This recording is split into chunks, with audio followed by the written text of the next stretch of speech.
other places in Africa or to Europe, they should rethink, because over here now we will have great opportunities for them to invest and to do their business, and in terms they will create jobs for the Gen Zs. Later, after the ceremony, Ruto made his way to the CBD and expressed his disappointment in the anti-government demonstrations that rocked Eldoret on the 25th of June. Ni kweli ama si kweli jameni?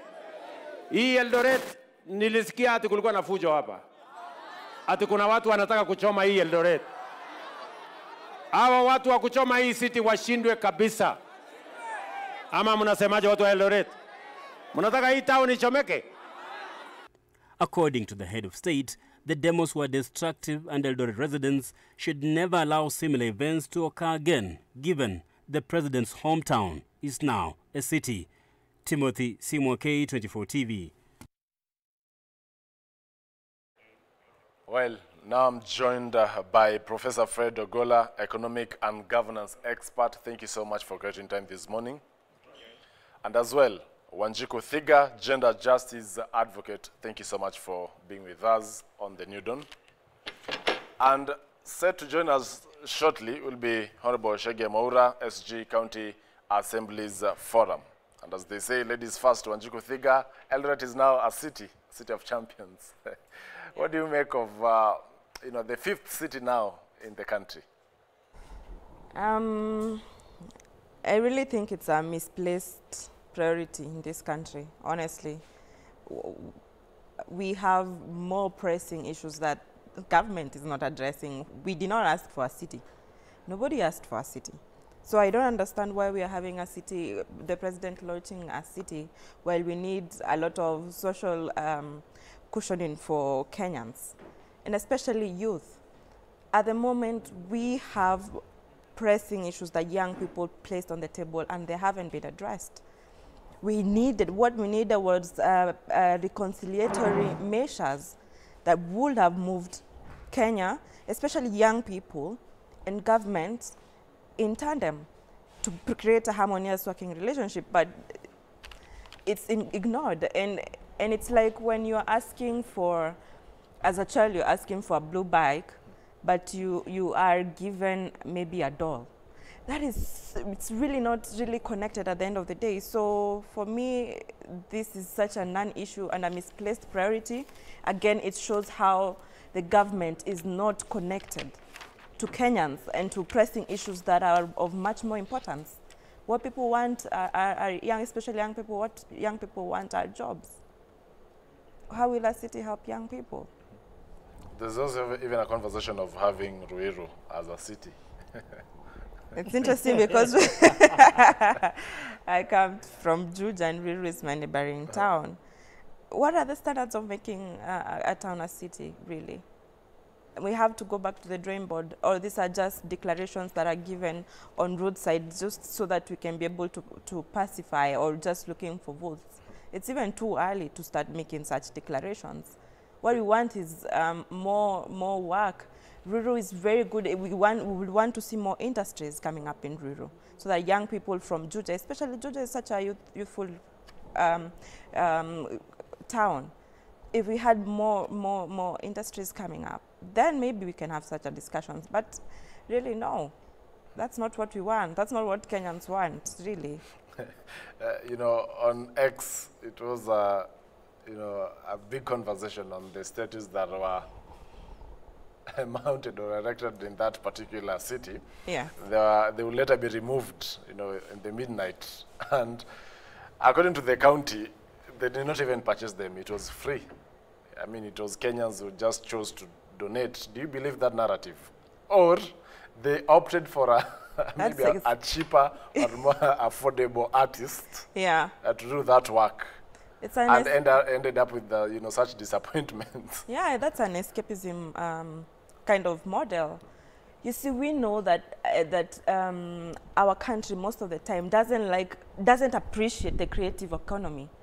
Doesn't want to pay artists even in a higher amount. We saw even with the Sonko Lions, I think in Nairobi the other day, then we are seeing a repeat in Eldoret. I mean, we really don't learn from history. Kenya has very qualified and magnificent artists who really put out good work. I don't know why we don't give them the opportunity. We have to stop putting out mediocre work. We have to really take cognizant of what Kenya is and what it plays in the geopolitical map and really do put out good work. Kenya's not, the county government has money. We do have money, it's just that it's not willing to put money where it deserves. And I can guarantee you that young people, especially in the creative economy, can put out better what was the props than what we had. Yeah. And, you know, still on the same breath, especially with Eldoret, where the president hails from, there has been issues around, of course, Kenyans there being conned, and that was not addressed. We had the Finland scandal. The other day we had another scandal of more than 2.4 billion Kenya shillings. Now that it has been upgraded to a city, could we also have it as one of the most scandalous cities? I think, you know, it's taking us back to the economic landscape on how it's looking, and it's great we have Professor here who's a Professor of Economics. We are having missed opportunities for growth in this country, and people are looking into other funny, easy ways to make money, and that's scandalizing people, hard-earned cash from people. Therefore, there's so much that we can look to when we are making a city, but I think really we have no discussion about cities at present. We have social unrest. We have latent anger today. You see, yes, the demonstrations ended, but the anger is there, and it's latent. We are back to where it was, and it's just going to take us one thing that is going to erupt back again. And this time, I'm afraid, when it goes up, I don't think it will go down again. So we have to honestly address the present issue. Latent anger is there, and it's simmering, and it's growing. If the president continues ignoring the issues, Kenya is going to be at a bad place. Yeah. Perhaps others would consider that, you know, losing touch with the ground. Prof. Ogola. Yes. You know, since President William Ruto took over office, we now have the Eldoret City, Nakuru City. The two hail or now come from, you know, the Rift Valley region. Yeah. Is this about where you come from? You know, with what happened with Eldoret just the other day? Yeah, first of all, let me take this chance to congratulate Eldoret City for now Kenya having the Big Five, because now the Big Five is in town. But nevertheless, let me just talk about what Wanjiku has talked about. To be honest, as an economist, there are parameters that makes a city a city. New York is a city, London is a city, Paris is a city. Can you compare Paris with Eldoret? Would you compare New York with this one? I'm not trying to say we need to be like the West, but the truth of the matter is, when youth are employed, then you launch a city. They are watching you. You are there, display of opulence, red carpet, everything looks beautiful there. It costs a lot of money. And these young people are unemployed. Are you solving their problem? And I can tell you, Kenya is only one other trigger away for us to go back. Yeah. And unfortunately, they have used their last bullet. The last bullet was to bring Raila Odinga in government. No, Raila always said he has one bullet, isn't it? So because he has one bullet and he has now come to government with that bullet now, that's the last bullet, what will they do now if there's another upheaval? And now seeing Gen Zs have said they want to occupy parliament. They're saying dissolve parliament. Now, will you now bring Kalonzo now into government to stop us from going to parliament? So according to me, there must be parameters. What is the industrialization rate of Eldoret City? How many jobs can Eldoret City create? What is the contribution of Eldoret City to the GDP of Kenya? When I was in Barcelona, I found out that Barcelona contributes around 16% of the total GDP of Spain. When you go to Madrid, Madrid contributes less than that 16%, but Madrid is the capital city. If you look at other cities like Malaga, which is on the other side of Spain, so is this city equal among all of them? And I remember that the president says he wants to put up 50 billion shillings investment to bring the city to the city status, which means it has not reached the city status. So what benefit does it have to education, to healthcare? Do we have a major hospital here that when a city, we have international airport, which has never had any international flight? You know, we go to Kisumu, there is international airport in Kisumu that has never handled any international flight. Mombasa has held one, but you see, Nairobi and Mombasa have held international airports. Nakuru is a city without an international airport. Tell me any city in the world that does not have an international airport. If you look at the kind of cargo handling in Eldoret Airport, you compare with the ones in New York, you compare with the one in London. So people care about what will bring economic growth. People do not care about plastic or, if you like, cosmetic solutions which don't help. Nevertheless, I know the president hails from that area, and I don't want to discuss these issues by saying, oh, tribe. No, let us, you know, young people will not mind even if there's 10 cities in your village. Yeah. What they care about is that, are we having an economy that is rewarding young people? Do we have accountability, for example, how the city was done, how the issue of putting up statues were handled? Was it transparent? Was it accountable? Was it with integrity? They would not mind even if the president will launch 10 cities in those villages. I'm sure that we have to move away. We have to know that Gen Zs have forgotten about the issue of tribes. Some of them were born in Ruiru. Some were born in Naivasha. Some were born in Kayole. They don't even know their home. In fact, they look like visitors in their rural homes. So they don't even relate with it. Like, you know, for me, having been born in Sega, and 2 months later we came to live in Kibra, then later I went to live in Magongo, Bokole, in Mombasa. Kisumu, I got lost in Kisumu at some point when I was in high school. But I come from Kisumu. So do you think that I have what you call emotional attachment to Kisumu? No. I have emotional attachment to my country because I lived in Nairobi, I lived in Mombasa, I went to school in St. Mary's Yala, then I went to study outside the country. So I care more about Kenya. I do not care. And this is not just me.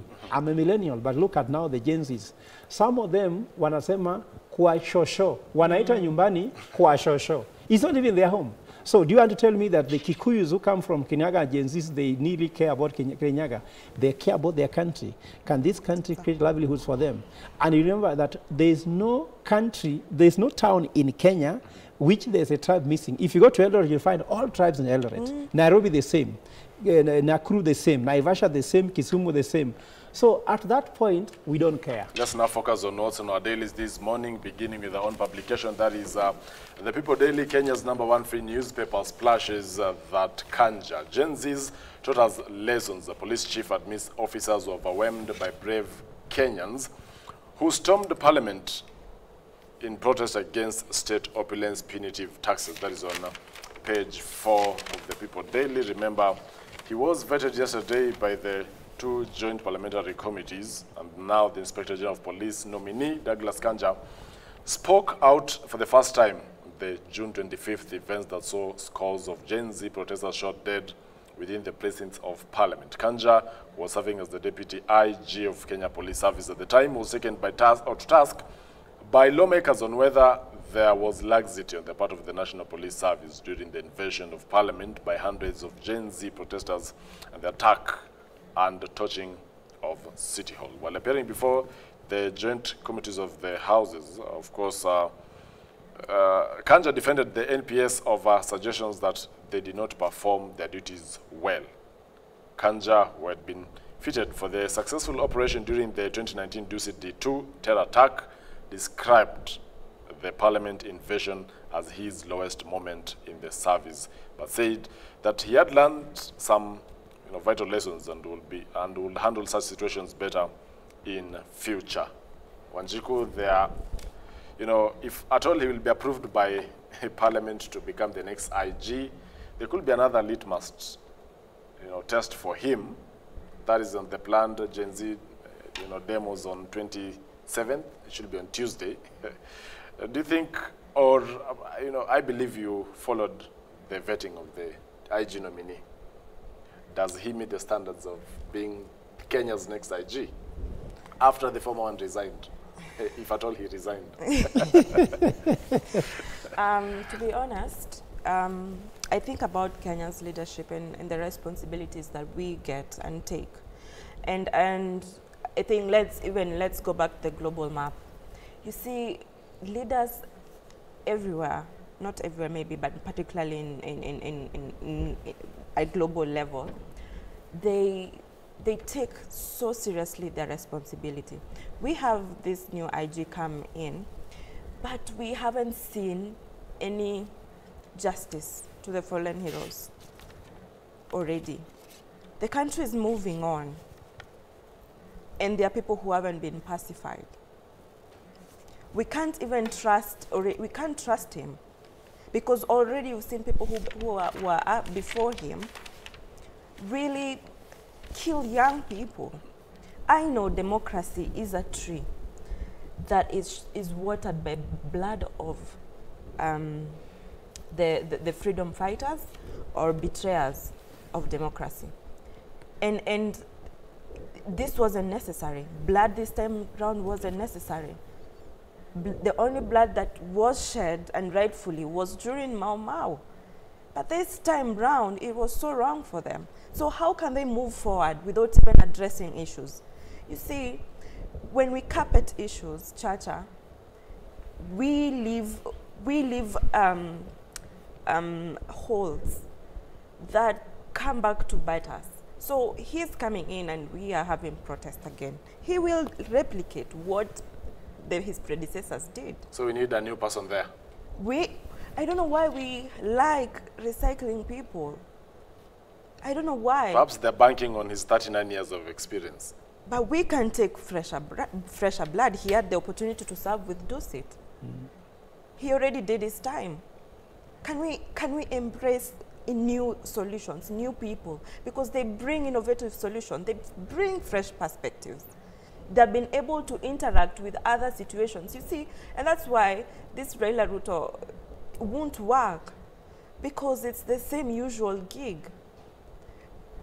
When we continue recycling, that means that it's just stagnation. There's no moving forward. We'll always remain in the same spot, because there's nothing new they're bringing. It's the same old solutions. Prof. Ogola, you know, it's interesting that Douglas Kanja, who's the DIG, has now, you know, or was nominated to be the police IG. During the decision makings, I'm sure while the IG, the former IG, that is Japheth Koome, was making decision, he's probably a man who was on the same table. Yeah. And he never even came out to give dissenting views on the decisions that the police made then. Does this display him, or is he a man that was also behind all that happened as far as the extrajudicial killings are concerned? Because if at all, like for Parliament, if you have a dissenting view, of course, you'll write your own report for the those who are opposing a certain matter. Or for the police, if your boss says something, then you have to agree. Yeah. And at some point, you'll also be the same boss. You know, benchmarking. Perhaps he has benchmarked from the wrong person, and we should not expect anything different from Kanja. Yeah, so or can he do anything different from what his predecessor did? To be honest, first of all, as first principle, we have to say that we have to give opportunity to everyone, because you know, as a leader, I should not be someone who is saying no one can qualify until it is me. Let me give you a small anecdote. You know, this company called Unga Limited. Unga Limited had a consultant who went there and came with a new strategy. Then he told the whole board that they needed a new MD to execute the strategy for Unga Limited.